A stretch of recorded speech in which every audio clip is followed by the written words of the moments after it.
కూర్చొని పులిహార ప్యాకెట్లు ఇప్పుకొని ఆకలి మీద ఫుల్గా లాగిచ్చాం. పారకొట్టుడు ఉండే నిద్రకు తగ్గట్టు ఇప్పుడు తిన్నాం కదా, ఇంకెట్టుంటుంది, ముంచుకొస్తుంది, మీకు తెలుసు కదా. ఇక నిద్రపోద పడుకుందాం కాసేపు అని చెప్పి ఎవరు భర్తల్లోకి వెళ్తుంటే నన్ను అడిగారు మా వాళ్ళు, అన్న నువ్వు ఎక్కడ పడుకుంటావని. నాకు చిన్నప్పటి నుంచి ఒక భయం, ట్రైన్ ఎక్కితే. ఏం భయం అంటే నేను ఎక్కిన భోగి ఊడిపోతే పరిస్థితి ఏంటి. నాకు చిన్నప్పటి నుంచి అదొక గిలి. ఎక్కినట్టు నిద్రపోను, ఎందుకంటే అమ్మో దడిదడు దడిదడు దడిదడు దడిదడు దడిదడు దడిదడు అంటుంటుంది అది. నా గుండె దడ ఏంటంటే నేను ఎక్కిన భోగి లింక్ ఊడిపోయింది అనుకో,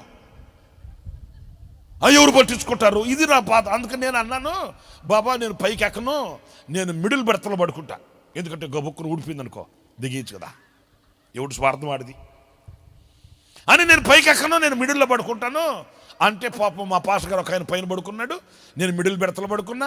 సైడ్ అప్పర్లో కొంత ఇద్దరికి వచ్చింది, లోయరు అప్పరు, ఇది మాకు ఎదురుగా వాళ్ళు పడుకున్నారు. పడుకుని నిద్ర పడుతుందండి, పడుకుందాం నిద్ర అట్లా ఎంత ఒక 10 నిమిషాలే.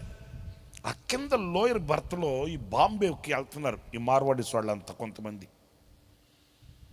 వాళ్ళు నాయన వాళ్ళల్లో ఒక పాప, ఏది ఆ లోయర్ బర్త్లో ఉన్న వాళ్ళల్లో వాళ్ళ ఫ్యామిలీలో ఒక పాప. ఆ పిల్లకేం వచ్చిందో కానీ ఇక గొంతు పైకెత్తి సైలెన్సర్ మా వైపు తిప్పింది, గయ్యని ఏడుపుకెత్తుకుంది.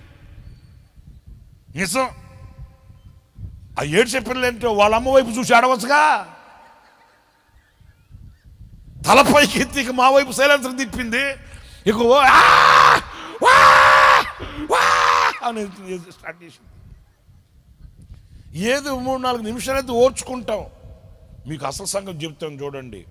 ఆ పిల్ల గొంతు పగిలేటట్లు, గుండె ఆరిపాకిపోయేటట్లు ఆ పిల్ల అంట్లాగా ఏడుస్తూ కేకలేస్తుంటే ఆ పాప తల్లి వాళ్ళ అమ్మ ఆ కిటికీ దగ్గర కూర్చొని దానిమ్మకాయ ఒలుచుకొని,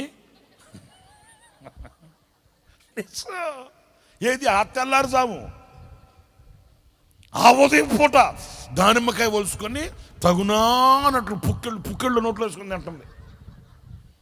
ఈ పాప అక్కడ నిలబడి మా వైపు తిప్పి గొంతు పైకెత్తి వా వా అంటుంటే అప్పటికి మేము అట్లా అన్నాం. అట్లా అంటే అప్పుడు ఇంకా ఏడుస్తుంది, అయ్యో సచ్చారా బాబు అని మౌనంగా. ఇలాగా ఒక 15-20 నిమిషాలు ఓపిక బట్టి అసలు సంగతి చెప్తేనేనండి. ఆ పై భర్తలో మా పాస్ గారు పడుకొని ఉన్నాడు కదా, ఆయన ఊరకుండా పడుకున్నవాడు అట్లా కిందకు వంగి అన్నాడు ఆమెతో, ఏమా ఆ పిల్ల అట్లా ఏడుస్తుంటే పట్టించుకోవేంటే.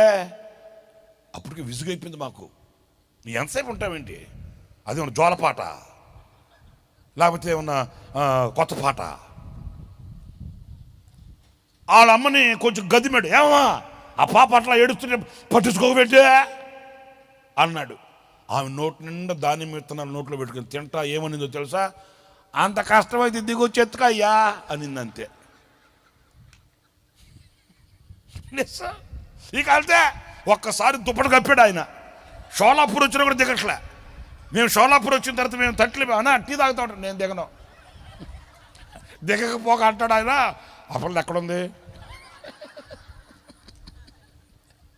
అన్న, అప్పుడు పడుకుని నిద్రపోతున్నాడు, నేను దిగను. ఇప్పుడు నేను ఆ మాట ఎందుకు చెప్పానంటే, ఆ పిల్ల గొంతు చించుకొని గుండె ఎగిల్చేటట్టు ఏడుస్తున్నా తల్లే.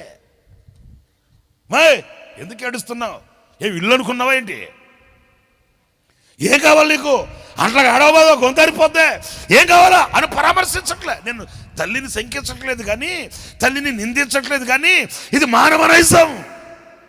ఇంకా మన వాళ్ళు ఏమంటారు తెలుసా, ఏమి నా బిడ్డను నేను పెంచుకోలేనా, నా బిడ్డ నేను కాపాడుకోలేనా, ఏ తీగకి కాయ బరువు అవుతుందా.